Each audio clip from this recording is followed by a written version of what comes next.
নিম্নের কোনটি অব্যয়ীভাব সমাস নয়? ক বিঘ্নের অভাব, নির্বিঘ্ন, ঈষৎ নত, আনত, কেবল দর্শন, দর্শন মাত্র, মরণ পর্যন্ত, আমরণ। সঠিক উত্তর গ কেবল দর্শন, দর্শন মাত্র। 12 নিত্য সমাসের উদাহরণ কোনটি? ক নগরীর সমীপে, উপনগরী। খ অন্য গ্রাম, গ্রামান্তর। গ পক্ষীর সমীপে, সমক্ষ। ঘ ক্ষুদ্র মহাদেশ, উপমহাদেশ। সঠিক উত্তর খ অন্য গ্রাম, গ্রামান্তর। 13 যথারীতি এর সঠিক ব্যাসবাক্য কোনটি? ক রীতির সহিত। খ রীতির সহিত বর্তমান। গ রীতিকে অতিক্রম না করে। ঘ যথারীতি। সঠিক উত্তর গ রীতিকে অতিক্রম না করে।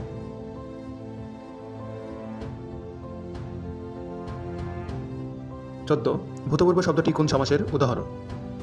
ক তৎপুরুষ। খ সুপসুপা। গ কর্মধরয়। ঘ দিগু। সঠিক উত্তর খ সুপসুপা। 3 মাথার সমাহার সঠিক সমস্ত পদ কোনটি? ক ত্রিমাথা। খ ত্রিমাথিত। গ তেমাথা। ঘ ত্রিমাথি। সঠিক উত্তর গ তেমাথা। 16 উপকণ্ঠ শব্দটির সঠিক ব্যাসবাক্য কোনটি? ক কণ্ঠ পর্যন্ত। খ কণ্ঠের সমীপে। গ কণ্ঠের সদৃশ। ঘ উপকণ্ঠ যে। সঠিক উত্তর খ কণ্ঠের সমীপে।